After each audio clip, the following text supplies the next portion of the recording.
thank you all so much. All right.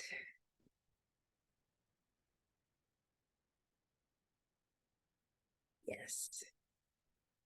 All right, half a day and good morning, everybody from Guåhan. My name is Monaeka Flores, and I'm extremely honored to be here with everybody today. We have an incredible panel.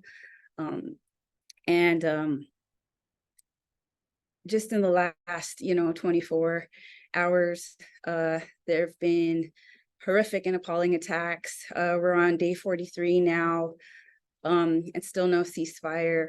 There's been an attack on 2 UN schools, sheltering thousands, as well as other shelters. There was the forced evacuation of Al-Shifa Hospital. And of course, we're watching, serious threats of starvation for the displaced and injured, thousands of displaced and injured. We're also seeing increased violence in the West Bank. And we're here today with a lot in our hearts and in our minds. And, we're just grateful that everybody could be here today for this powerful conversation. We have with us Abed, Salam, Castro, Younis of Mariånas for Palestine. We have with us from our Commonwealth 670, Dr. Isa Arriola, and we have from students and faculty for Justice in Palestine, Hawai'i, ʻIhilani, Lasconia, and of course from Diaspora, Palante, we have with us Brianna, Alvarado-Ramos. And I'm so grateful for each of our panelists being here today. We're going to discuss the many connections among our historical and continuing occupations within our colonies, our work for building solidarity with Palestine and the struggles we share in our collective, in our fight for collective liberation. And so, so grateful to all of our attendees here today. Thank you so much for joining us. And now I'm going to go ahead and just introduce our first panelist. We're really honored to have with us a Chatlu from the Northern Islands, Abed, Salam, Castro, Younis. Salam and his Palestinian Chamorro family are beloved members of the Saipan community. They have dedicated their lives and have continuously worked to enrich the lives of islanders throughout the Mariånas archipelago. Salam is here today to share his personal story, connect our communities, and help cultivate solidarity from the Mariånas to Palestine. And with that, I'd like to turn it over to our Chatlu Salam. Sinamasi for joining us today, Salam. Shukran. Salam alaikum. Ana Abdul Salam Castro Younis. Shukran, Sinamasi. Thank you all for being here, attending and hearing our voices of solidarity. I'm very proud and honored to speak as a Palestinian Chamorro against imperialism, against colonization, and I appreciate everybody here today. First and foremost, as Palestinians, we ask to continue this momentum. What we are experiencing now has never, for us, has never been experienced before. We're used to the endless cycle of the bombing, ceasefire, everything normalizes, same routine. But now we're seeing an unprecedented shift. And all we ask, if my family could be here, they would say, tell our story, let them know what is going on, and keep this momentum going. So with that said, Palestinians have been effectively silenced for 75 years. So having a voice outside of our own is really, really special. And seeing all the marches, all the countries standing up, I've never seen that before in my lifetime. And my family who grows up, sorry, my voice is shaking. They can openly speak about this. Even when I was there last year, face to face, they speak in hushed tones. They gotta bring you somewhere private to talk about it. So I can't imagine even now what they're going through. So thank you for providing your voices and amplifying our struggle together with yours. Don't let the Palestinian struggle overshadow our own struggles. Let it amplify and guide you, if anything.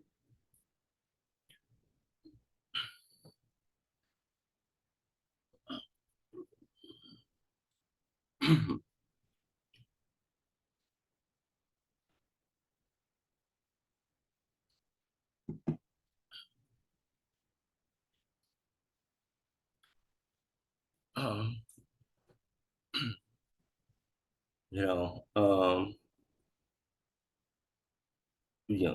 Gaza needs us. Gaza needs that ceasefire. That should be the first step, if anything. Keep this momentum going to at least we get that ceasefire. And from then, it would be, I feel it would be a domino effect. If we could stand up and show the world that we could at least demand for a ceasefire, we could stay in solidarity and push for even more. That's what I ask as a Palestinian. Please keep it going. Don't forget us. And let's go. So with that being said, it's been really hard. I equate it to attending a funeral every day for like the past 40 days. Every day I gotta gather myself to post and keep talking about it. But we just gotta keep going on. So I want to talk about my father and his experience and how that links to us Chamorros and Islanders, Kanakas, all over in the Pacifica. So he was born in 1936. He was 12 years old during the first Nakba. He's older than the state of Israel. He passed away in 2020 at 84 years age. He was a very proud Palestinian, and his proudness was his way of keeping his culture alive, because he knew that they were losing it. It was especially being erased on purpose, and kind of like I equate that to also the Chamorro struggle, how our culture was specifically erased when we were colonized, converted. Growing up, I saw that connection right away. My dad was a farmer. He was really connected to the land, just like you would find in most island societies. Because we know our resources are finite, we have that special connection to the land. Most of us are farmers, fishermen, just like Palestinians.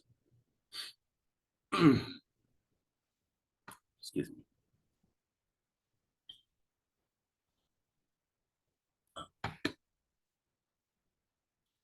Especially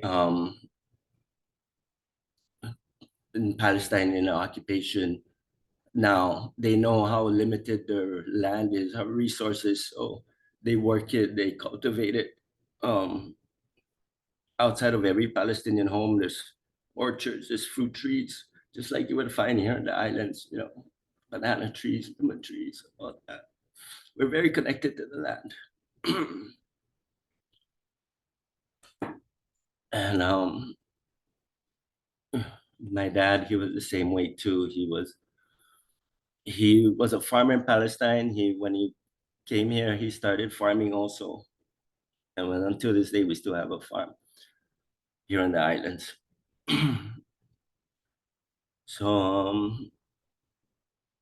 it's very important and for Palestinians and islanders, keep planting trees, keep planting our native forests, because the colonizers, they try to take that from us too.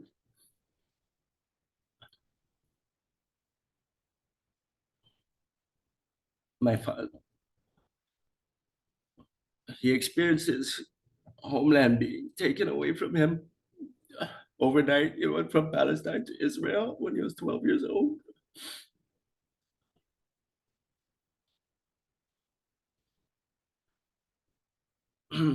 Lucky for my family, they're from a village that wasn't depopulated, as they would say, or massacred during that time.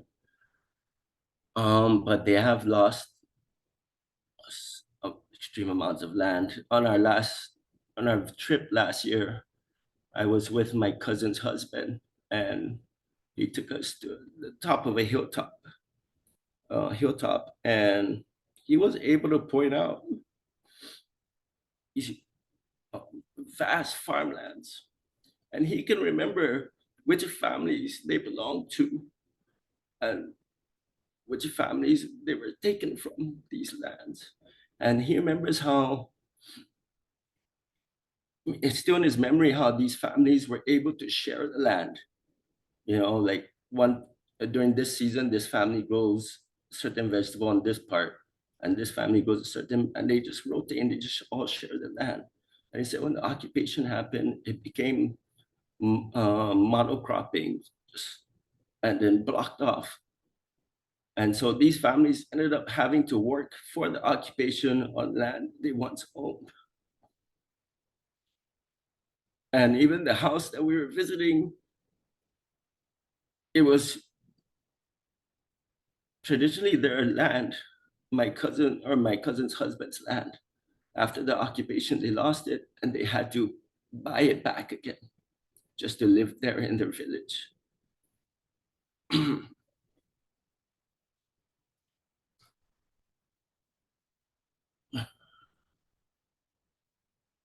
So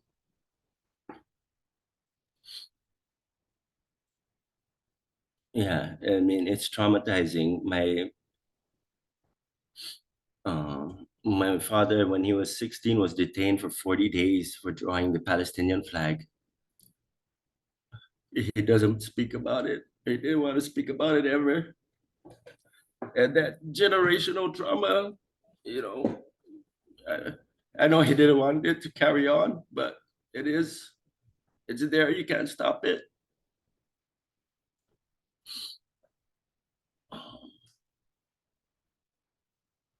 You know, to this day, I don't even want to think about being detained of what he even went through back then.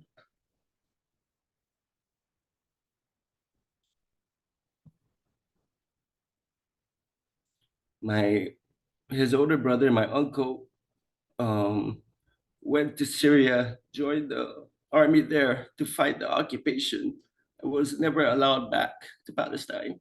So I never met my uncle, and my father never saw him again.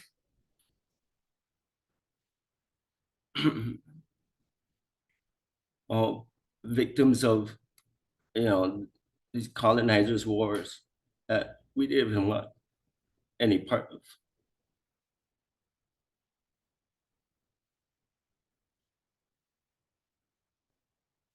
So after he worked his way and actually got an education and actually got Israeli citizenship, um, my dad knew he had to leave because he had a large family and they lived in a very rural village, and he had to be one of the breadwinners to provide. So it's harder for the women in Palestine to, you know, work towards an education, get their citizenship, and leave. So my dad took that route. And, you know, it's hard for a Palestinian even to just work his way and get his own education because it's not like it's provided to them. And so he did, and he was able to leave to Norway, Netherlands, and from there he got a job in a broadcasting company in Japan, and they sent him on a task to Guam. And he was there on a work visa, and his work visa expired, and um, basically Guam had to deport him. And the next flight out was to Saipan. So my dad got on that flight, and he had nothing here in Saipan, but very similar to Palestinians, the Chamorros took him in. They welcomed him with open arms. Uh, Brought him food, brought him books, took him to parties, got him a place to stay. And, he met my mom, and the rest is history. You can go ahead and bring up the first slide.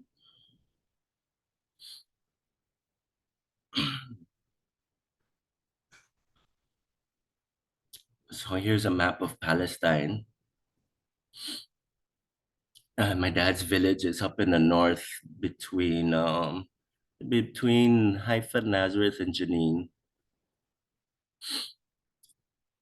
And yeah, so he was able to leave, and when he got to Saipan, in Palestinian culture, your guest is everything. If someone is in your house and they are your guests, they are your number one priority. And you give them safety, security, food. So when my dad was here, he experienced that. There were certain few chamorros here that he calls brothers that really took him in. And he met my mom, and the rest is history. You can go to the next slide. There's a little bits and pieces of my dad when he was in Palestine growing up.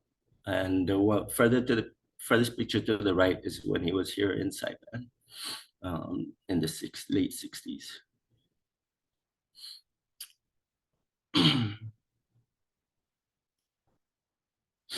When my dad was here, he was actually an activist during the Trust Territory times, during the formation of the Commonwealth.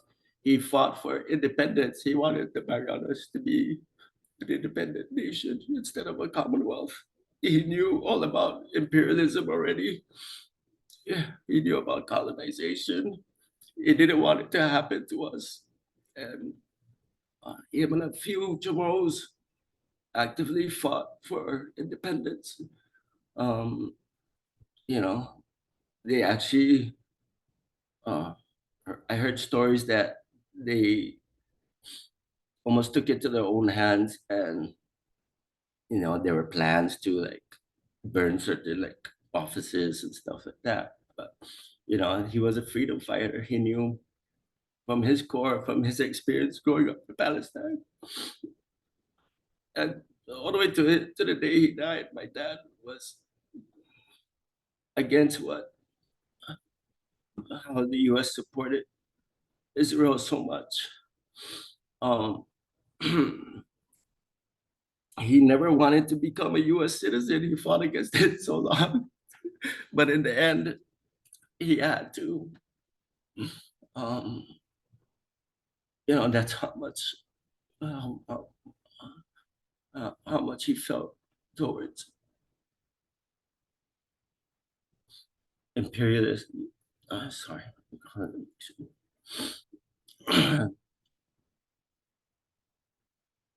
He had to get a U.S. passport to travel to the mainland for medical treatment. But his whole life, he never wanted to get a U.S. citizenship because he was so affected and did not want to show any support.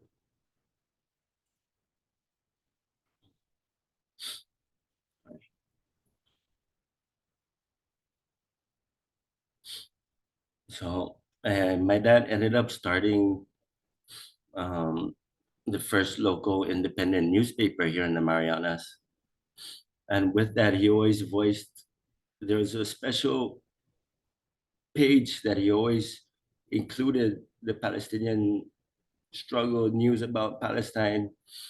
and so that people in the Marianas would know about their struggle too. It was first and foremost one of his main missions to always let people know about Palestinian struggle.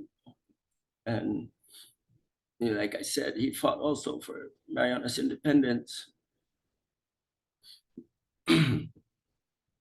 knowing what he had gone through. So growing up as a Palestinian here, I felt the natural connection, of course, but it was crazy to see the disconnect because of the US indoctrinated education system where our histories are not taught to us on purpose.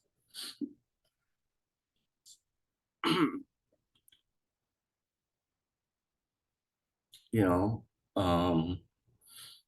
I experienced growing up here being called a terrorist, because what they saw in the news and this propaganda machine, huge propaganda machine, is able to influence them. That even though I'm tomorrow, and when I explain that I'm Palestinian, they don't see me as a brethren. They see me as what the news, the media portrays Palestinians as. And, so that's why we need that connection to be reestablished, because it's there. The people know from their very core, we need each other. Human beings need each other. And the only way that's changed is through these huge propaganda. I can't even explain it because it goes so deep. Um, you know, like why are we the highest enlisters into the US military? They provide us so little opportunity so that the military looks like a good opportunity to us. And that's one way they indoctrinate us, you know, get us to fight for them so that we believe in their imperialistic values. And it's like in Israel, as an Israeli citizen, you have to serve 2 years in the military. And what that does to them, it indoctrinates them and turns them to, the idea of soldiers that you see that are celebrating this genocide and justifying it.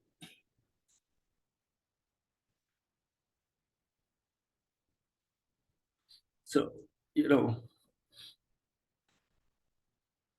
to see how another Chamorro could call me a terrorist, and to see how this genocide is being justified,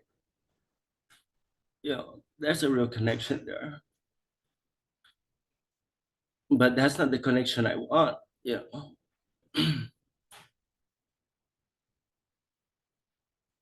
When I saw the post about the nations that voted against the ceasefire on that committee, and to see fellow island nations that voted no, was one of the most heartbreaking things.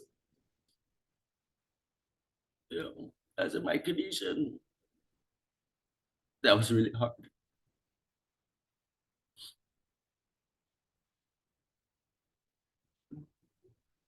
But that's why the solidarity is so much needed. We need to make that connection so that that never happens again, because when it's our turn, when the islands are sinking because this huge military industrial complex doesn't care about the climate, and when our islands are sinking and we're asking for help, who's going to help us?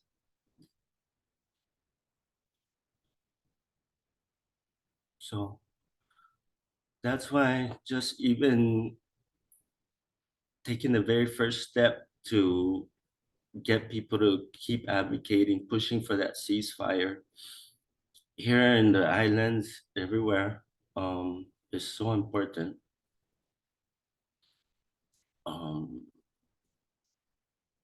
Sorry, I think I went over time, but you know, for the future, I always say that Palestine should be exported around the world. People need to know that these are people. They have names. They have their culture is so beautiful. I can't even begin to explain how nice, how how connected to the land they are, how much it means to them. How they just want to live normal lives away from colonization. How they just want their indigenous sovereignty to be able to live with dignity. It- it's a huge Palestinian Muslim thing. Your dignity is so much. And just to be able to have that, that's, you know, um, they deserve it. We deserve it as islanders too. All the people in the struggle, we deserve our dignity, our liberation. And I hope by speaking about my father and his experiences, you know, I was able to show that connection. Uh, you know, we are not only connected through our struggle for indigenous sovereignty, but through our cultures too. It makes the connection more natural and organic.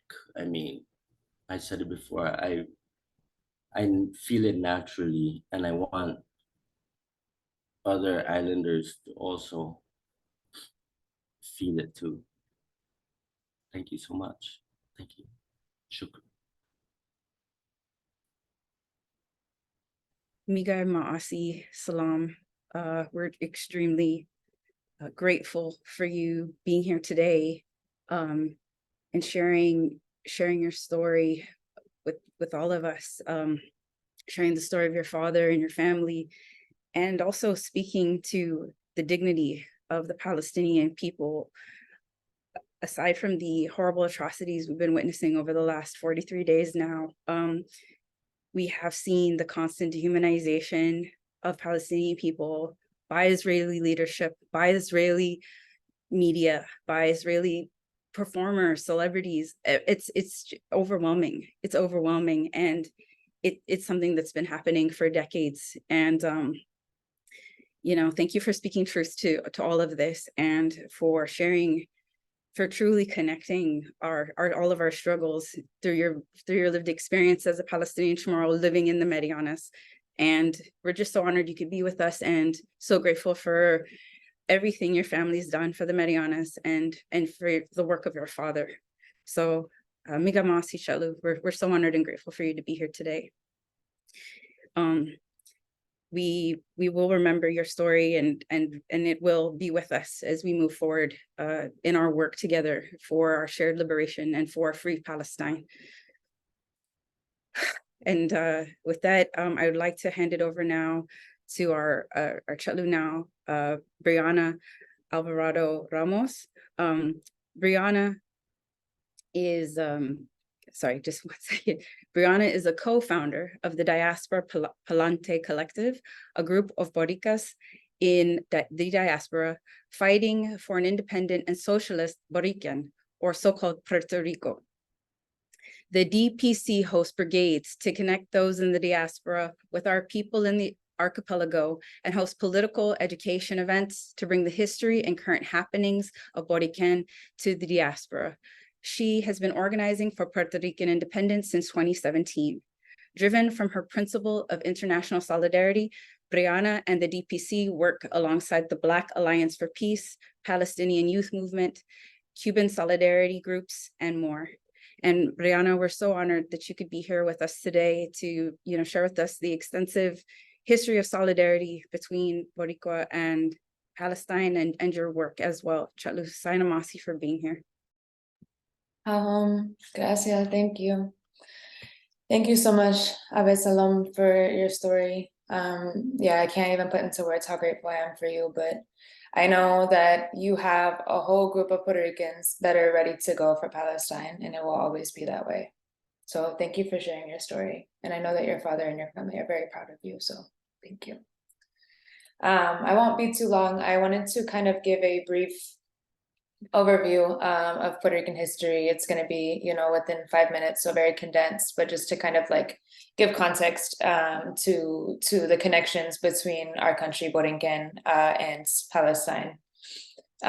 So as most of you, if not all of you know, we were colonized by the Spaniards in 1493. They wiped out 90% of our indigenous people, and we are still here.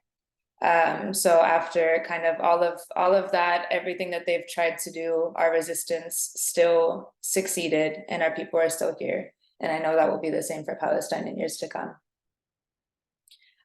So yeah, after the Spaniards were forced out by our people, the United States, of course, came in 1898 with the Treaty of Paris, and that's the connection that we have to Guåhan.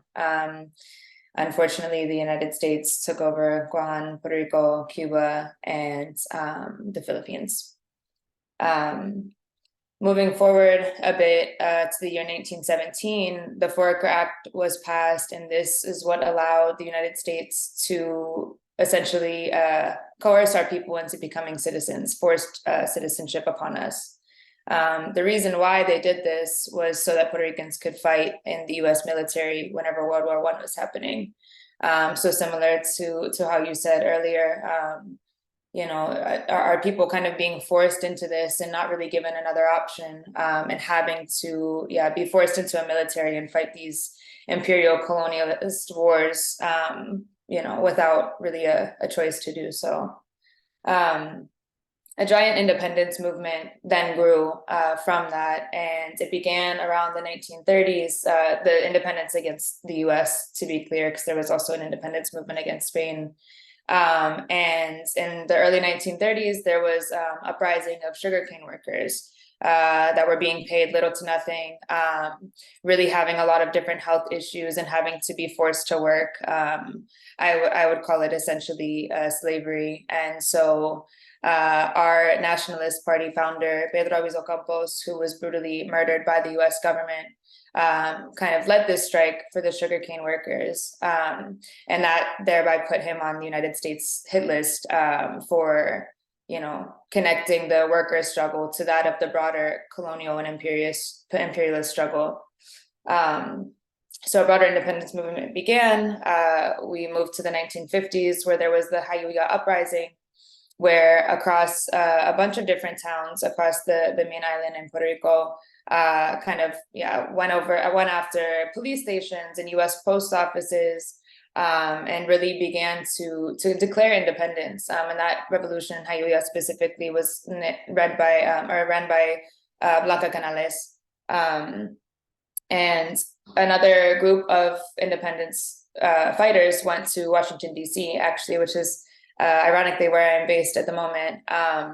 And one after Congress in 1954, where they opened fire in the chamber to bring attention to what was happening in Puerto Rico, because at the time, the United States media was saying that this was just a fight between Puerto Ricans, as they have done in many countries that are colonized, using their propaganda to say, oh, this is just a war between them. Also calling us terrorists, because we as colonized people who have a right to fight back against occupation and colonization chose to do so. So making that connection there as well. They went after President Truman, attempted to assassinate him. They were very close, but it didn't work. And the movement was squashed out. There were two 500-pound bombs dropped on our country, and the resistance kind of was quashed there, between the imprisonment, the torture, and the murder of our independence leaders. Like I said earlier, Pedro Campos, who was actually murdered by nuclear radiation by the US government. And so moving forward in the 70s, there was another uprising of these clandestine movements. The most common, well-known one is the macheteros, led by Felipe Tojeda Rios, who brought the fight to the United States itself. There were multiple bombings that happened in the US as well as in Puerto Rico. Military bases were attacked, different things like that. Of course, the FBI followed him, and yes, the FBI has jurisdiction in our country because we are their colonies, so they went after him and ended up assassinating him in 2005. So just kind of context in terms of our resistance, and also the means by which the United States continuously tried to crush that resistance. I think also another big connection I want to make is the connection of Vieques, which is one of the smaller islands of the archipelago of Puerto Rico, that was used as a weapon testing site. The US Navy was kicked out in 2003 by resistance, and a lot of those bombs that were tested in Vieques were unfortunately dropped in Palestine. And our people made that known. To make those connections between the fact that these bombs were being tested and used on our people and giving us cancer, and now they're being dropped on people in Palestine. So there's a long history of resistance in our country, but also a long history of solidarity with the Palestinian people. The repression of the independence movement and also of Palestinian resistance, I think, is something that we see constantly. As you mentioned earlier, the name of terrorist is somehow only used for Black and brown people that choose to rise up against their colonizers, but the person that's sitting in the White House can, enact a genocide on an entire group of people, and they're not called a terrorist. Or a war criminal, anything like that. So I think that's extremely important to highlight. And I think that narrative is shifting. And I think it's up to people like us in conversations like this to continue to have that conversation so we can really show that that is not the truth. And also to break the Islamophobia that this country has continuously, really followed after 9/11 happened. I think they kind of used that as a means of calling brown people, specifically from the Middle East, terrorists. And so it's really interesting. I think whenever all of this started happening, I really, the insane things that the United States government is saying about Hamas and the different resistance fighters in Palestine. And I think back to 2003 when the US invaded Iraq, and how this whole propaganda narrative was that there were weapons of mass destruction, that they were coming for us here, never found any weapons of mass destruction. So I think that's very important to note, similar to the tunnels that they never found in Al-Shifa Hospital. So just really, wanted to make that completely clear. And also the use of political prisoners, right? I think in Palestine, we see constantly people being imprisoned with no charges at all. There are children that are being imprisoned with 0 charges. I mean, you speak of Palestine and you can get in trouble for that. And they're doing the same to their own citizens right now. Israeli citizens are being targeted for even talking about Palestinian in support of Palestine. I also think another important connection that Puerto Rico and Palestine have is the gag law. We were not allowed to fly our flag, sing our national anthem, talk about Puerto Rican independence, speak about Puerto Rican independence for a good 10 years. And if you were to do so, you'd be in prison for a minimum of 10 years. And I think, the watermelon, which is such a resistance of such a symbol of Palestinian resistance, is because it displays the colors of the Palestinian flag. And that's kind of the Israeli government took that from the playbook of the United States. Similar like they did, taking from the playbook of the United States, genociding all of the indigenous peoples in this land, and using it again. So I think it's interesting how colonizers tend to repeat their same old tricks each time. So, and then, that was kind of the connections that I wanted to name. And then in terms of solidarity, there's a lot of Palestinians that live in Puerto Rico. We've had massive marches happening in our country. I've seen a few marches happening, in support of Palestine and bringing out the Palestinians that are Palestinian and Puerto Rican, and have that bloodline of resistance, similar to Abed Salam, who have that line of the island in Palestinian resistance. And I think that's such a beautiful thing that needs to continue. And then also just the connection between the land and the resources. We don't have any say over our land and our resources. Our entire economy is directed by a junta that sits in New York City that is not elected by the Puerto Rican people in any way, shape, or form. So we do not have the agency over our land and resources, over our water, over who is allowed to come to our country, because Americans are doing it right now and taking the land right out from under our feet, similar to that of our brothers and sisters in Hawaii. So I think that's extremely important in Guam. And that's why we're all here, right? Because of those major connections. So yeah, I just really want to name that Puerto Ricans, especially in the diaspora, are fighting, you know, not, yeah, like you said, for a ceasefire, but that is just the beginning of it. We are fighting for an end to the occupation. We are fighting for an end to US aid to Israel. We are fighting for Palestine to get their land back, ultimately. However they see that fit, however they plan on doing that, we are going to support it. And we at the Diaspora Palante Collective want to be perfectly clear on that. We do not have a right to tell colonized people how they want to resist against their colonizer. So with that, I just want to say thank you, shukran, gracias. And yeah, I'm excited to be here with you all. And thank you for sharing. Yeah. Muchas gracias, Brianna. Thank you so much for being here with us and for representing Diaspora Palante and for really tying together how like something like manifest destiny, this horrible belief that white people have this destiny to conquer and occupy other people's lands is the same framework that we're seeing play out. It's the same framework, like you said, with the Treaty of Paris. It's the Treaty of Paris and the Balfour Declaration are two. These are examples of these colonial documents that set up our colonial reality. So thank you so much for making those amazing connections and for being here with us. And so now we'll turn it over to our next presenter. Our next speaker comes from Hawaii, and we're really honored she's with us. ʻIhilani Lasconia is a Kanaka Oioi student, artist, and organizer from Waimanalo, Oahu. An activist and transnational feminist, ʻIhilani's work is centered on ending patriarchal violence through decolonization and anti-imperialism. She is currently a doctoral student at the University of Hawaii at Manoa, studying political science with the hopes of bringing Indigenous knowledge to the forefront of the education system in Hawaii. As an artist, ʻIhilani's work is rooted in the geopolitical landscape of Hawaii and their experience being queer and Native in the 21st century.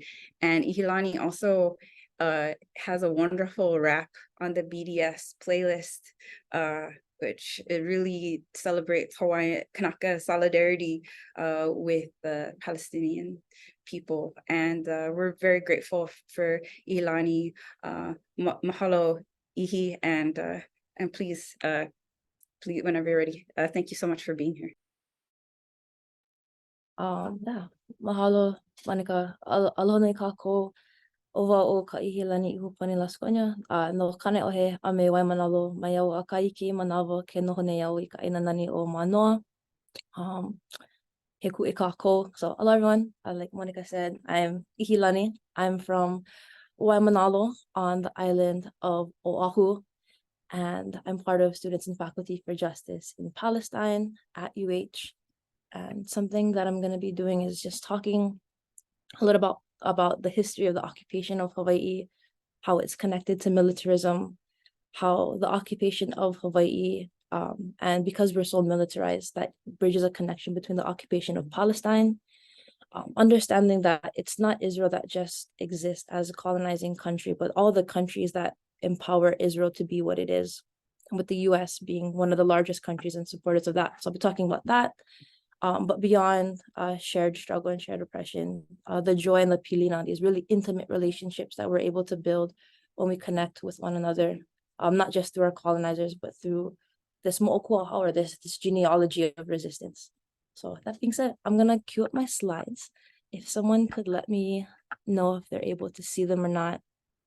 And if someone could unmute, because when I go into presenter mode, I can't really see anyone. So is this okay? Okay. Yes.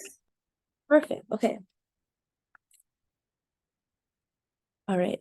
So going into the occupation of Hawaii and the U.S. military, which has always been critical to upholding our colonization, upholding our occupation, and it's been going on for hundreds of years.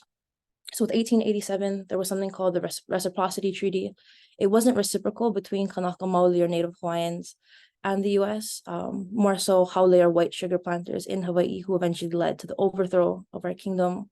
And this Reciprocity Treaty gave the US the exclusive rights to Pearl Harbor.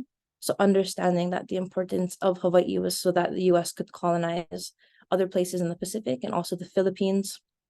So Hawaii and Kanaka as an extension of our Aina or our lands being that pawn in militarism and imperialism, the US wouldn't be able to do what it does in the South Pacific, in the Philippines, if it weren't for having Hawaii as one of its largest bases. In 1893, just a few years after this Reciprocity Treaty happened, the US Marines backed the illegal overthrow of Hawaii. So similarly to Palestinians being called a threat to the state, Hawaiians were a threat to white sugar planters and missionaries. So folks who were Haole in Hawaii wrote letters to the US government saying that white life and white property was at stake and that Hawaiians were a threat to these families. So the US military sent Marines, sent cannons, sent guns, sent soldiers to go to the footsteps of ʻIhilani Palace where Queen Liliuokalani was. The queen didn't want bloodshed, and so she temporarily ceded sovereignty to the US, but understanding that the military was always a critical part of this overthrow, even if Hawaii didn't become a territory of the US until the 1900s, and not a state until 1959. And so with these prongs of militarism being super heavily seeped in to Hawaii, with World War II, just militarism exponentially increases in Hawaii. And so with Pearl Harbor getting bombed, the US seized lots of different lands on every single island to do practicing drills, developing weapons. And Kumuhananeke Trask, who is a prolific poet, scholar, activist, who taught about Palestine in her Hawaiian studies courses, always said that when the US goes to war, Hawaiians lose their land. So there's nothing that separates the struggle of demilitarization and the occupation like from Kanaka, from Native Hawaiians and from our Aina. Even thinking about this history, it's not just that the military is here, but everything that it does to transform our people and our places. So for example, and this is just one, going back to Pearl Harbor, it's now considered to be a Superfund site. Not super fun, I read that wrong the first time, but a super fund, whereas it's been so desecrated that it's considered to be in the top 5 of most toxic places in the quote unquote United States because of the uranium that's been depleted, the oil that's leaked and continues to leak. The uiwi or the indigenous name of Pearl Harbor is Mo'omomi or Kalamai Pu'uloa, and it's been known for its abundance. And now it's only being known to celebrate US militarism and empire. So thinking about how these histories change once militarization enters our shores and in our waters and in our bloodstream because of the water that we drink. Right. So it even goes on with the bombing of Koho'olave. Koho'olave, also known as Kohema Lama Lama, is one of our major 8 islands. The US military, the US Navy as well, bombed Koho'olave so intensely that the water table cracked. So there's no water that's been able to be stored upon Koho'olave. The US military, although they have so many weapons, weren't even that great at bombing this island. So the reef surrounding Koho'olave has also been destroyed. But as we're talking about this idea of memory and being forced to forget everything that colonization has done to us, something that so heavily worked to erase this history of Ko'olave and militarism in Hawaii is this concept or this idea of militarism. It's not specific to Hawaii. It's quite applicable to pretty much any colonized place, but it's the idea that the military and tourism work as one, as a superstructure industry. So the military is able to poison these lands, these waters, create these huge bases, but the way that these places are advertised and marketed in the public memory is one of respite, relaxation. So tourism kind of hides all those ills of militarism while posing Hawaii as a place that anyone can partake in and become a part of. And so we see here in this top picture, going back to the bombing of Kaho'olawe. And right at the bottom, we see different Navy soldiers kind of like mocking or making fun of hula at luau, but thinking about how the military and tourism in Hawaii are so entrenched that our lives are so oriented by this system. Especially if you live on Oahu, where there's countless military bases, you're only mere miles away from base, no matter where you are. And even when how it orients our lives in terms of housing, there's a huge housing crisis in Hawaii. But if you're in the military, they'll give you a housing stipend where you can afford to live off base. So Kanaka Maoli and other local families aren't able to stay in Hawaii because militarism that doesn't just happen on bases, but in our communities as well. It's a complete orientation of our lives, and an orientation that we have not consented to. The US will tell you that Hawaii is so happy to be a state, but even before 1893, and I argue since 1778 when Captain Cook got here, Hawaiians have resisted colonization and the presence of white supremacy on our islands, and we continue that today. And part of the ways that we resist this is by saying not just no to US military occupation in Hawaii, but in Guåhan and the broader Pacific, Palestine, because we know that these struggles are so heavily interconnected. And so thinking about this pilina, this connection, the occupation of Hawaii and Palestine are a struggle that's one and the same. So how I've kind of thought about this is that both the occupation of Hawaii and Palestine are settler colonial projects backed by US imperialism. The US, or my apologies, like Israel wouldn't be what it is today if the US did not back it financially, and other countries in the West, particularly Britain and France, pouring millions, if not billions of dollars into this large settler colonial project. And so thinking about this idea and imagery that I wanted to bring into folks' heads is when you think of America, it's not 50 stars, it's 51, and that one star comes from Israel and their imperialism that they're carrying out on Palestine. So in the context of Hawaii, with settler colonialism, like Patrick Wolf and Halani K. say, like this idea and this process of settler colonialism is that it seeks to replace an indigenous peoples and indigenous population. And that's what's happening in Hawaii. Kanaka aren't able to stay here. Palestinians aren't able to stay in their own homes, granted under very different circumstances. And I'm not trying to equate the two, but these two large projects are set out to erase us. And erase our histories as well. And you can see this in the ways that they talk about Palestine, and they talk about Hawaii, and they talk about Palestinians, and they talk about Kanaka. It's a completely whitewashed narrative of who we are. And it's terrible, but I'm so happy that we get to have this discussion today because we're taking some of that story back. But going back into the occupation of Hawaii and Palestine, I want to see and dream for a deoccupied Hawaii so badly, because if militarization and occupation ends here, it stops in other places, because we know that Hawaii is such a heavy militarized site that there's tons of arms deals and information and weapons trades that happen here, particularly with RIMPAC, which stands for Rim of the Pacific. It's a huge military war games that happens every couple years. Israel has been invited for years now to participate in these war games. But weapons that get created and manufactured and tested in Hawaii, particularly in Pakuloa, which is a huge military base on Hawaii Island, these weapons that harm our lands, harm our people, are then sold to Israel through US tax dollars, because the US is boosting these own arms deals and are used on Palestinians.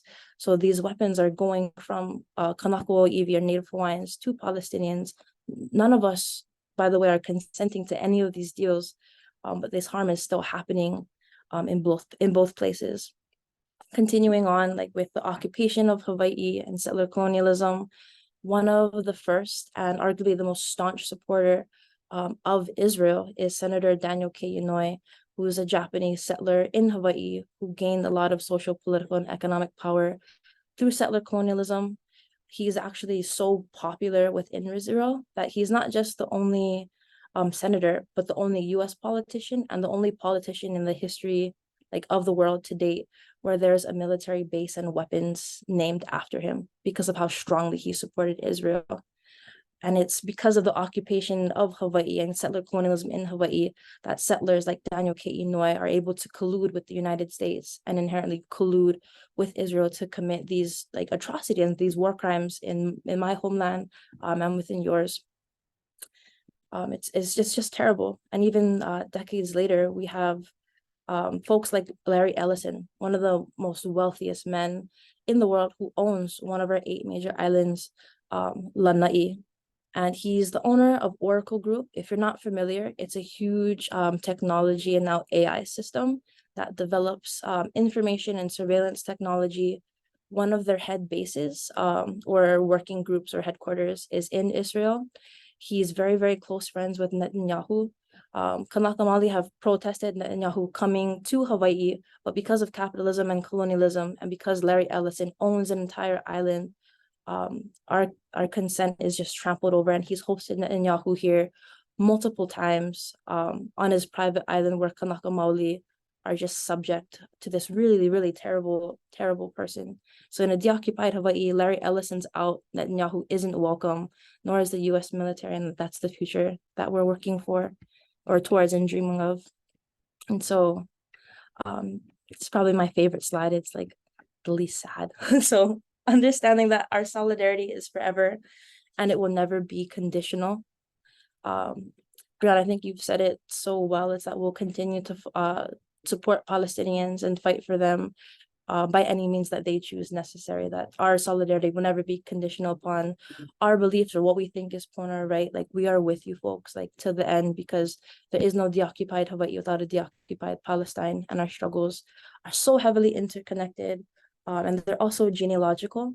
So if you want to take a look at the right-hand picture, or the picture to the right of the slide, this is a map developed at Lahaina Luna in the 1800s, and it's a map of Palestine, Makualala Hawaii, or in the Hawaiian language.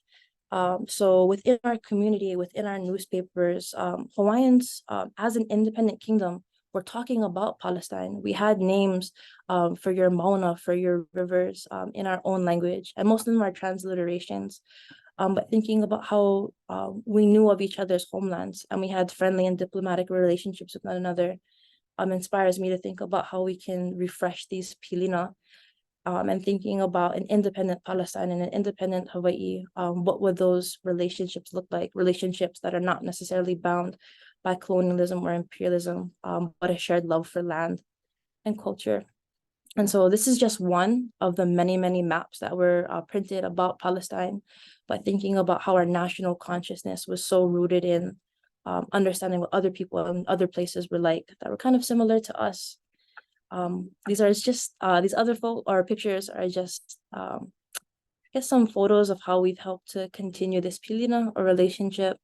One of the most, I think, in my opinion, like, prolific scholars of writing about Kanaka Māoli and Palestinian solidarity is Cindy Franklin. And she writes this beautiful book that just came out called Narrating Humanity.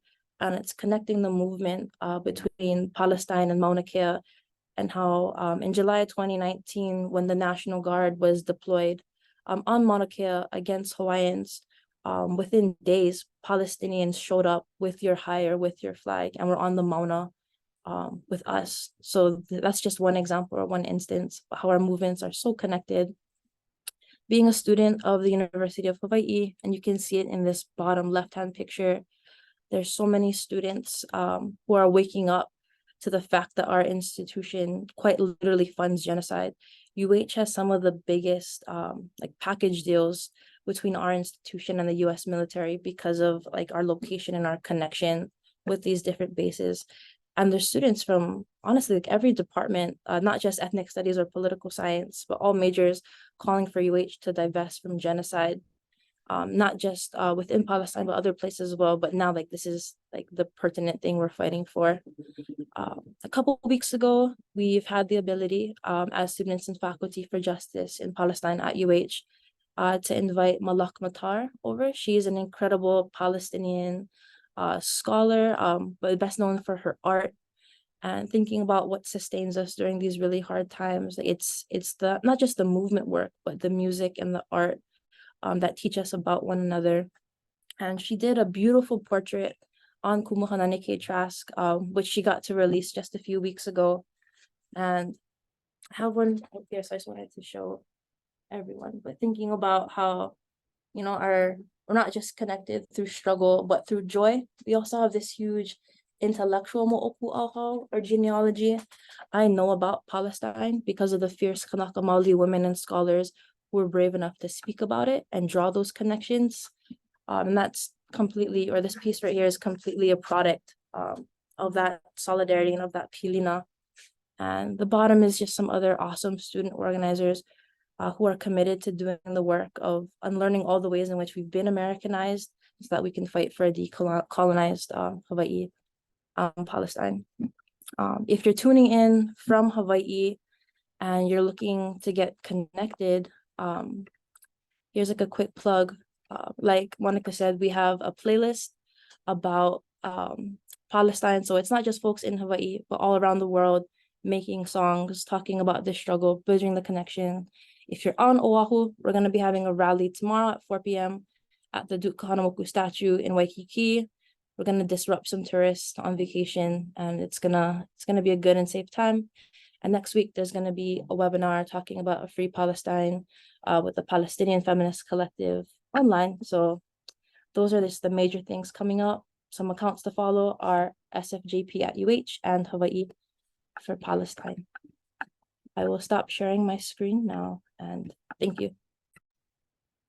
Mahalo nui loa, Ihi. Thank you so much. And you know, can you show us the poster one more time if that's okay? You were showing us during the screen share, and just want to make sure.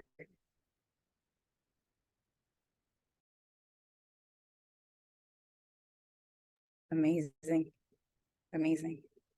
Thank you so much. And thank you for the map of the Hawaiian map of Palestine too was such a powerful image. Thank you for sharing that, and to both you and Brianna again for, like, you know, for all of us to, you know, to center Palestinian voices in our solidarity work. So thank you so much for that. So next, I'm going to go ahead and introduce our last panelist, who we're very grateful to have with us. Teresa Hill Arriola, who a lot of us call Isa, Dr. Isa Arriola, is a Northern Mariana Islander cultural anthropologist and an Indigenous rights activist from Saipan, who lectures in critical Indigenous studies in the Department of Sociology and Anthropology at Concordia University. She is also the chair of our Commonwealth 670, an organization that advocates for demilitarization of the Pacific territories of the United States. And we're very honored to have with us Dr. Isa Arriola, who you know, is also one of the core organizers in Mariånas for Palestine. And yeah, I'm just so grateful to hand it over to my Chelu, Dr. Isa Arriola. Thank you so much. Thank you so much, Nick.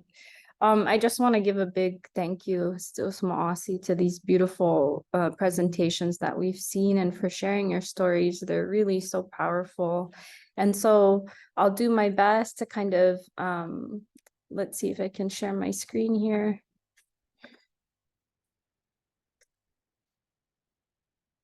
Can you see that? Okay. To kind of round out the discussion, and I want to briefly touch on the kind of global dimensions of militarization in this particular moment, to really underscore how the current violence that's being perpetrated in Palestine is deeply interwoven, as all of these presenters have already mentioned, right, so beautifully, with the growing social, political, and economic insecurity as a result of increased militarization that we're seeing globally and in our home islands, right? One question we want to continue to ask ourselves in this discussion is, how does this never-ending US-backed support for war and war preparation consistently divert funds away from our critical needs in our communities and make us less secure, essentially in the long run, our people and our environment? With 1,200 troops already sent to the Middle East, such high enlistment rates in our own community, and our deep dependence on militarization as an economic and really a political crutch in a lot of ways, we find that this relationship will continue to steer us into complicity with violence being perpetrated against Palestinians. In our own islands, we currently see that our reliance on the unsustainable economic pillars of militarism and tourism further bolster military goals against the backdrop of increasing community needs. And Ihi had mentioned that term militarism, right, that is so relevant for all of our islands that Dr. Teresia Tewa has talked about in the past. So who benefits, after all, from all of this militarization anyway? On top of the already staggering $886 billion Pentagon budget for the fiscal year 2024, there's this current triangulation of Biden's most recent supplemental funding request, which is now at $106 billion.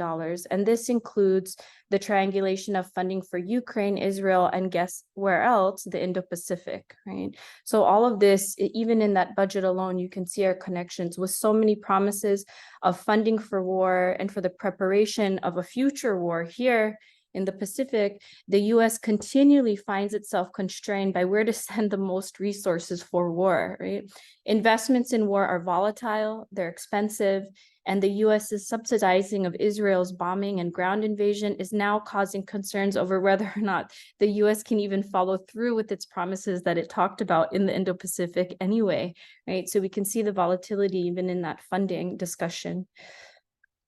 With so much money being tossed around in the name of defense, it's really amazing to think about how most of this goes directly to military contractors. And I'll show you another slide after this. According to one estimate by Stephen Semler, based on his analysis of federal acquisition data, which is basically the federal government's acquired contracts, this is up to $60 billion now. That lines the pockets of military contractors. And you have to remember that this supplemental package is on top of the $886 billion already set for the Pentagon budget. This level of military spending at this time is, for lack of a better term, alarming. It's incredibly concerning. According to the National Priorities Project, it's set at, quote, near historical high levels, on par with spending at the height of the Iraq and Afghanistan wars, even though those wars were officially ended with the US withdrawal in Afghanistan in August of 2021. We know that war shifts resources away from critical needs such as health, education, and housing, and it further endangers military members themselves by placing them in harm's way, while at the same time, right, actively dispossessing Palestinians. The burgeoning militarization of the Pacific region illuminates these connections to the broader struggle for self-determination in Palestine. Because the United States is by far the biggest supplier of military aid to Israel. This has also been mentioned, right? Around 130 billion since its founding. And because of this backing, it's developed one of the most lethal militaries in the Middle East. So one cannot exist without the other. In addition, most US assistance to Israel comes in the form of weapons grants. More than 80% of Israel's weapons imports come from the United States in the period between 1950 and 2020. So we have to follow these numbers, right, to see where these allegiances are. In January of this year, the US and Israel participated in their largest partnered exercise in history named Juniper Oak, with over 6,400 US troops alongside more than 1,500 Israeli troops participating. In just 4 days, these troops dropped more than 180,000 pounds of live munition. Okay, this is their largest exercise to date. Meanwhile, what we're seeing here, right, is this connected project of militarization that was happening around the same time in our own islands, while discussions about the recent reactivation of Marine Corps Camp Blas was happening in Guåhan, as part of this broader buildup that we're continuing to see ourselves part of, right? So we are actively, in many ways, by supporting militarization, feeding into this burgeoning military-industrial complex here in the Marianas. By supporting militarization and prioritizing the gains of military contractors over investments in genuine security and meaningful human security in our own communities. In this case, unconditional aid certainly means more death, more murder, and instead we want to see that the US employs its diplomatic power to call for an immediate ceasefire. And this is why we've come together for the solidarity statement as well. If we want to talk more about what genuine security really means for our people, maybe later we can. But for now, I think it's really important to note the vision that was laid out by the International Women's Network Against Militarism that we've really looked to for support. And they have a long history of solidarity with Palestinians as well. And that it really helped inform our broader collective, right? And the solidarity statement we wrote. So they note, quote, "We realize the need to articulate a feminist vision of genuine security in opposition to military security. State security must be aligned with people's security and not undermine it. As it stands, people remain in need of clean water, food, housing, and medical care. The massive militarization of the globe is rooted in creating vulnerability and insecurity. As a result, state leaders have placed great focus on the development of the military, with the United States taking the lead in military spending globally." So you're seeing, and we're seeing this every day, right? The further reliance on militarization as a way out of so many different things, including our dire economic situations. To close, I just want to close here. I'll wrap it up. We simply can't afford, right, to ignore our militarized connections. And this is what the conversation we hope will bring, will bring out today, that leaves us more vulnerable to political instability and environmental catastrophe, for that matter, right, today. So thank you so much again, Ma'asi, to the panelists, Nick, for hosting. And we hope that this is just like scratching the surface of conversations that we can continue to have on our islands and with our fellow Palestinians. Thank you so much. Mika Maasi, thank you so much, Dr. Isa Arriola, for your presentation and for really bringing it home to the Mariånas and all the ways that our struggles are connected, how militarization is the arm of colonization. And we can really see that playing out as well in Palestine right now. We have, we've been here now for just an hour, about an hour and 15 minutes. So I just wanted to check in with everybody on time. Super grateful for folks tuning in from all over to be here today. Wanted to see if anybody had any questions. We have a few questions. Let's see, some of which we've answered, but one of the questions that we, everybody sort of spoke to and sort of answered already, but came up again, was this idea of continued propaganda to justify, the occupation, and now, justify the genocide that's happening. Would any of the panelists want to speak more to this? The now decades, like Brianna was mentioning, post 9/11, decades of Islamophobic propaganda that has impacted, and in this question, one of the audience members is asking because saw such a striking difference with the community that Salam's father, who received and welcomed Salam's father, and then the community that Salam grew up in, having those different experiences, and that being very much impacted by that sort of propaganda and really heavy campaigning. So could any of the panelists speak to this further? And anybody, whoever would like to go first. I could go ahead and speak a little bit on it. Personally, you see in the mainstream media, or even in the entertainment industry, when my dad arrived here, it was in the late 60s. I believe it was 1967. Post World War II, a lot of the propaganda was more on the Cold War. Back then, communism was the imperialist enemy. That was what their focus was on, and so back then, most of the villains, or what was portrayed in the media, was the the evil communist. So when my dad arrived, I believe that to the locals, he was, a an enigma, something that they did not really know much about yet.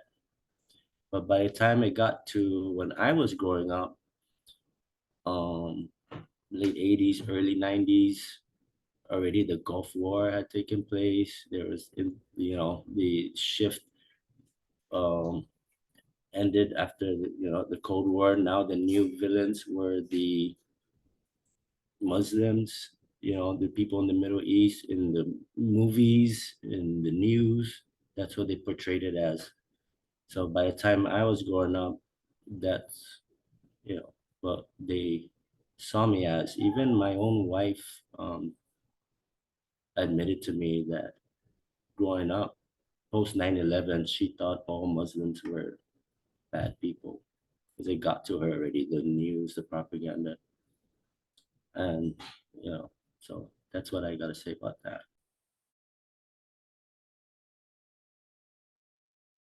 Thank you so much, Salam. I'm not sure if any of the other panelists want to speak to the propaganda, these long media campaigns that have really promoted Islamophobia and criminalization. It's particularly and dehumanization of Palestinian people. Would anybody like to speak? Anybody else want to speak to this? Yeah, I'll just jump in very quickly. There's a resource guide that a large coalition of scholars and community members and activists has been working on, called wordsaboutwar.org.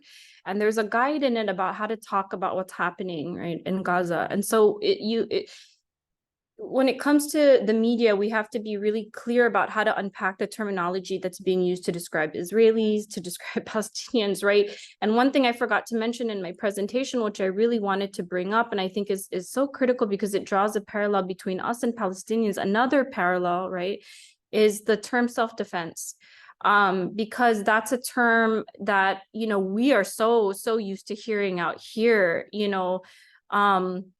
we're used to being talked about as military sacrifice zones, first strike communities, and things like that, all in the name of quote unquote self-defense, right? So even unpacking a term like that and what can be justified in the use of a term like that is so critical.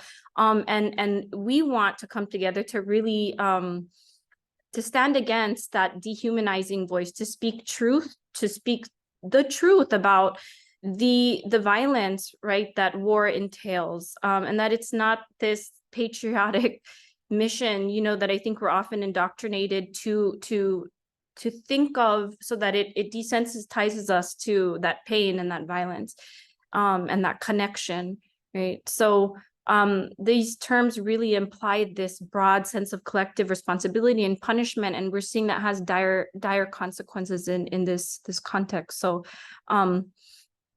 I mean, I think it's our job, right, to really to really analyze the media in that way and be so careful about the way that we speak about these atrocities. Thank you so much, Isa. If none of the other panelists want to jump into that, I just wanted to bring up a comment. Would anybody else want to jump into that? Brianna or Ihi? No? Okay.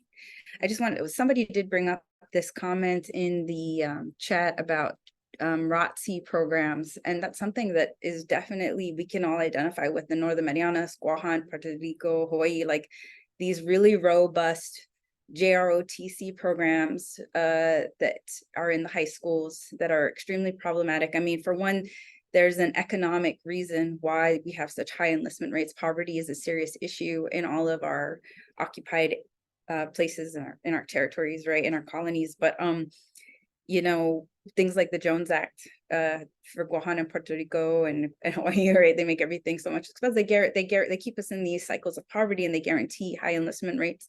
But also this desensitizing that occurs at a young age as well. And then hearing so many young folks come back as veterans, recognizing too that they can't make sense of what they've experienced, and that they're not getting the care that they need, that this is also a widespread issue in all of our communities as well. We can spend a lot more time talking about that, but I just wanted to bring up that comment because that's definitely something that's among all of us that we share.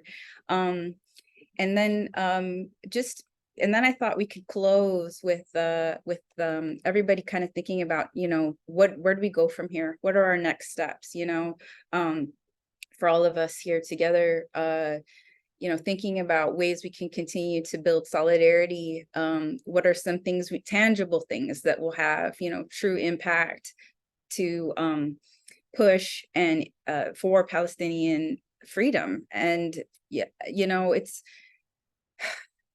millions of people all over the world coming out for Palestine. Now they're saying, you know, 60% of American voters pressuring members of Congress to call for a ceasefire. And every day, just the atrocities continue. They are relentless. It's been so staggering, truly. And waiting for sanctions, waiting for action feels just, it's just senseless. It doesn't make any sense at all. And so where do we go from here? What are some of our next steps forward together? What are some actions we can take? And what are some possibilities moving forward? Let's see, we'll go ahead and start with Brianna. Thank you, Brianna. Yeah, thank you so much. And I think this also ties into Esme's question, which I'll try to answer within this as well.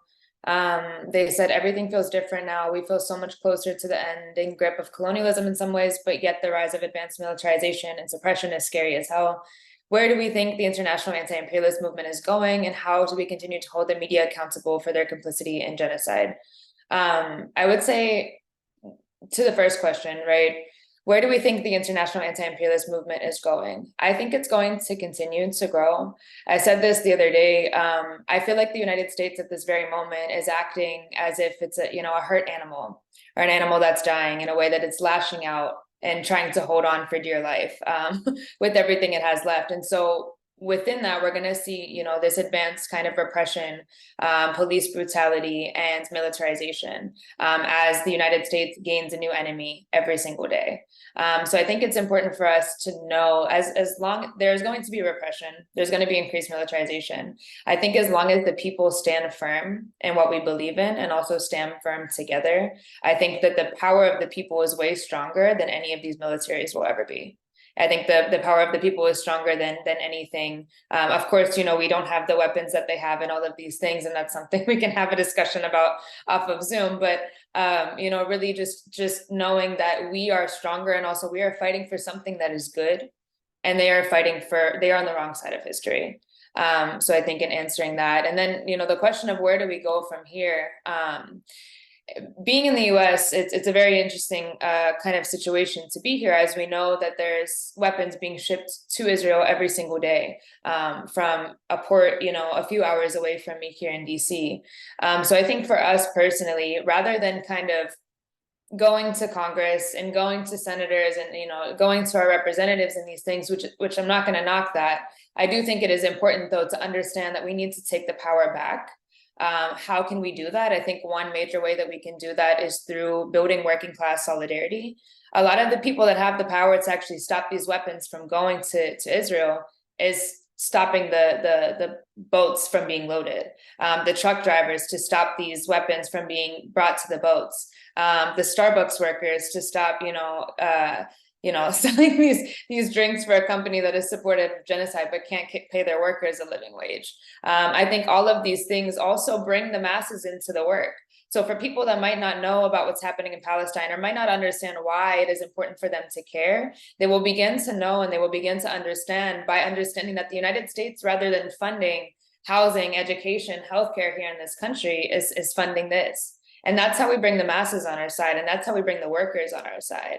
And I think that's the most important thing that we can really do. Also, of course, continuing to speak out and use our voices. And I think like the question of holding the media accountable, we're making our own media over here. And I think that's also super important. I just saw the other day about how they're going after TikTok because, the kids' TikTok algorithm is all in support of Palestine. And it's not because of the algorithm, it's because the people are in support of Palestine.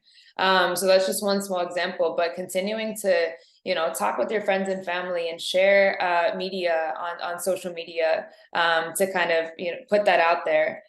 Continuing to use our voices in the streets. I still think that protests are a great way, even if they're not you know, super violent or whatever protests. I think that like peaceful protests and being in the streets and showing our voices is extremely important. We had almost 500,000 people, if not more, in DC a few weeks ago, compared to the little pro-Israel march that they had the other day, where they said that however many people were here, that number was way lower, I can tell you all. So I think, you know, showing the people that the masses are on our side. These protests are happening around the world, and I think that's extremely important to understand. So say all this to continue to stand in solidarity with each other, but also to take the power back into our own hands and to stop asking our president, who is never going to do anything. Joe Biden doesn't care about a ceasefire. Joe Biden cares about lining his pockets the same way that every single politician in this country does. They do not care. They never will. They do not care about the people. They are not, we don't live in a democracy, right? So we can all go out in the street all day and ask for Joe Biden to call for a ceasefire. They're going to do what they want to do. And I hope people remember that as we go into the 2024 election year. And remember, not to vote for Trump, not to vote for Biden. There's a third party candidate. I can put the information in the chat below. That is a socialist candidate that I will personally be voting for. But yeah, long rounded answer. But yeah, that's kind of where I'm at the moment, living in the belly of the beast. Thank you so much, Brianna, and thank you too for really touching on how like democracy has escaped occupied Palestine, occupied Hawai'i, occupied Guåhan, occupied Puerto Rico, occupied Northern Mariånas. Very, very true. Thank you so much. I really appreciate your closing for where do we go from here. Let's see. Can I pass it over to Ihi? Ihi, could you go next? Thank you so much. Of course. I kako'o or support everything that was just said. These are amazing strategies, not just for right now, but long term. How can we continue this fight? It's not just one that's between a state and a state or a nation and a nation, but it's the ideological struggle of anti-capitalism and decolonization.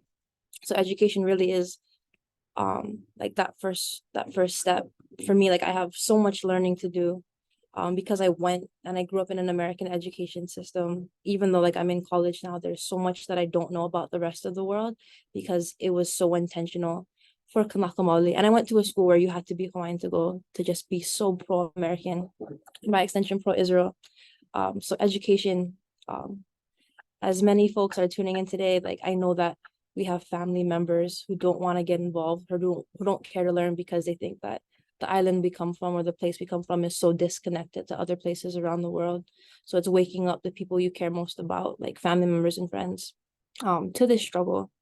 And it's really like fundamentally understanding that the United States and also Israel, it's not just a place, it's a project, you know, that seeks to expand itself over and over and over again.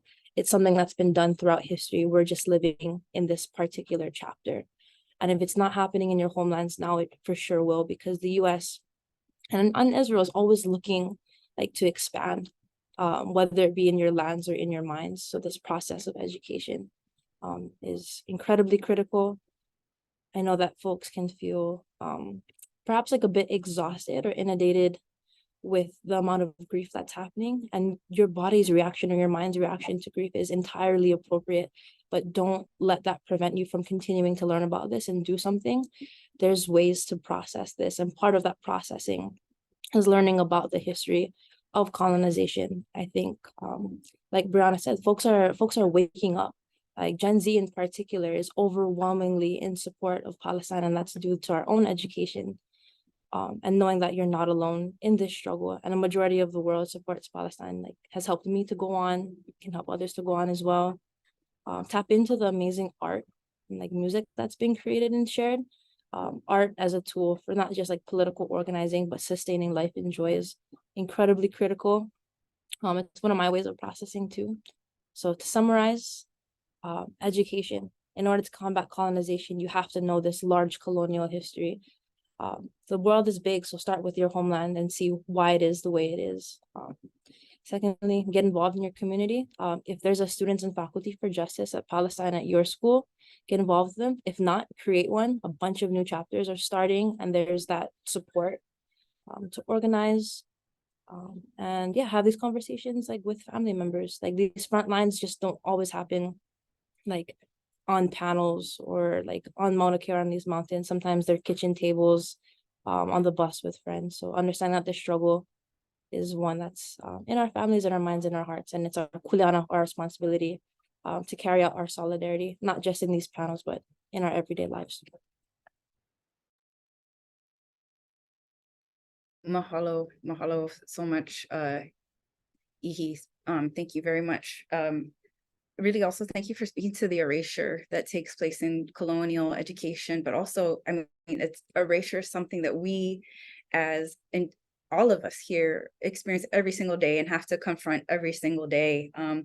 It's in that erasure that these horrible injustices continue to be carried out against Palestinians and our colonies, and also just the challenge to unlearn and relearn as well. Thank you so much, and for really really emphasizing how pausing to learn and have these conversations is such a critical part of this work.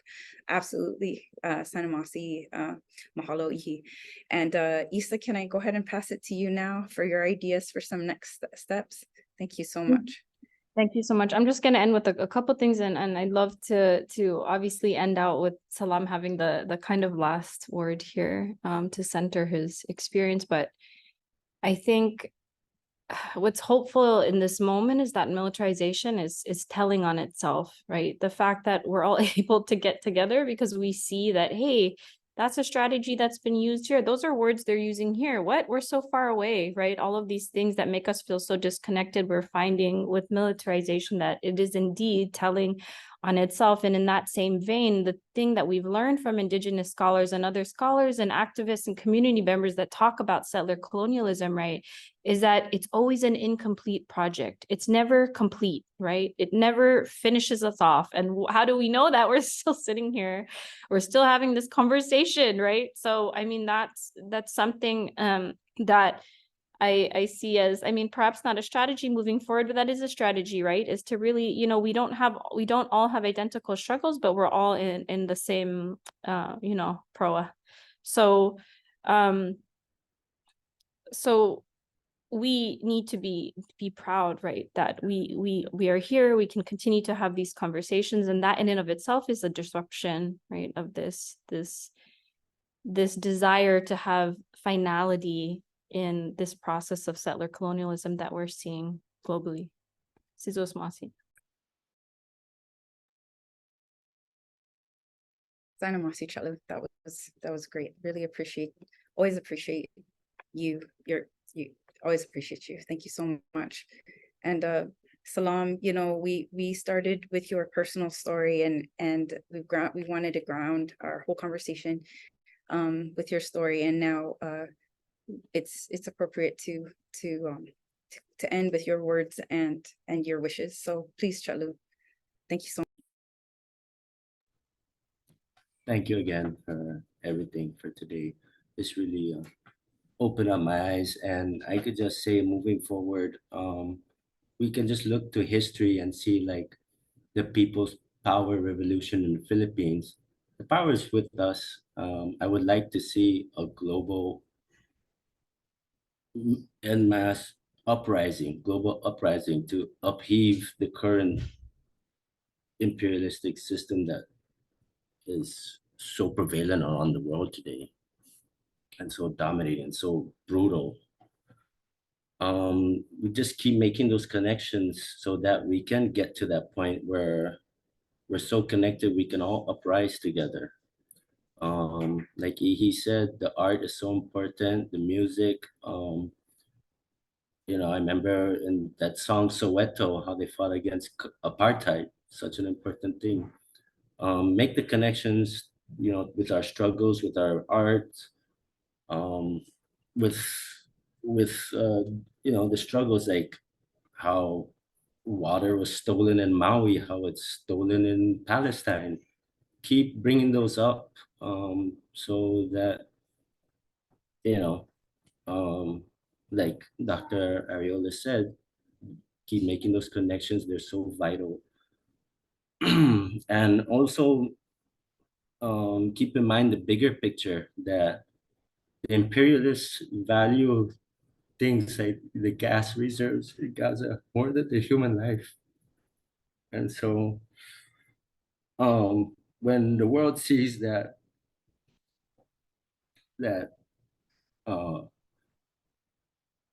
human life could be destroyed so easily, I hope that triggers that, makes that major connection that, you know, human life is so valuable, we need to protect it, we need to uprise against this system that just dismisses the value over for things like the gas reserves in Gaza. And, like Dr. Tanya Al-Hassan said, bring it back to the child,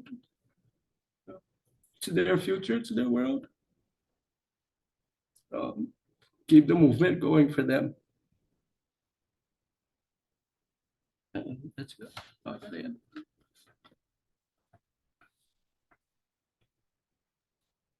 Mega Ma'asi Salam. We are so incredibly grateful to you. Thank you for reminding us, that these atrocities are carried out, against future generations and against our ancestors. I really feel that our ancestors have brought us all here together today in our continued struggle for the liberation of our people, and also for the love and protection of all future generations. And thank you for reminding us, Salam, that about children, about the future generations, but also that it's things like gas and fossil fuel and cobalt and all these minerals, all around, that this exploitation, this extraction, that are connected to capitalism, to colonization, to militarization, to white supremacy, and that these are, we need to stand up against the autocracy, the oligarchy, against fascism, and the revolution is here. And it's an honor to be with all of you in this fight for our shared liberation. We have to never stop. We have to really believe our freedom is imminent. Our liberation is imminent. It's coming, and Palestine will be free. Palestine will be free. Palestine will be free. As let's think about the Congo, Sudan, Haiti, West Papua, the Philippines was mentioned as well. All of the occupied indigenous homelands, all of the atrocities against humanity right now taking place around the world, the genocides to frankly keep the wealthy nations in power and control. And all of you remind us that we're stronger together, that we need each other, and that it is through our solidarity that we will rise up to overcome. So it is with utmost gratitude to all of you. I want to thank our amazing panel again: ʻIhilani, Lasconia, Brianna, Alvarado-Ramos, Dr. Arriola, and Abed, Salam, Castro, Younis. My name is Flores. We are Mariånas for Palestine. Please continue to follow us on all social media. I'm also a core organizer with Prutehi, Litekyan, Save Ritidian. We are members of Mariånas for Palestine. Please continue to follow us for our next calls to action. And please check into all of the resources that were shared to the chat. In a couple of days, we will share an update for everybody who's registered and participated today on how you can get access to the recording of this session and all of the resources that were shared. So again, amiga masi, everybody, love to everybody, and free Palestine.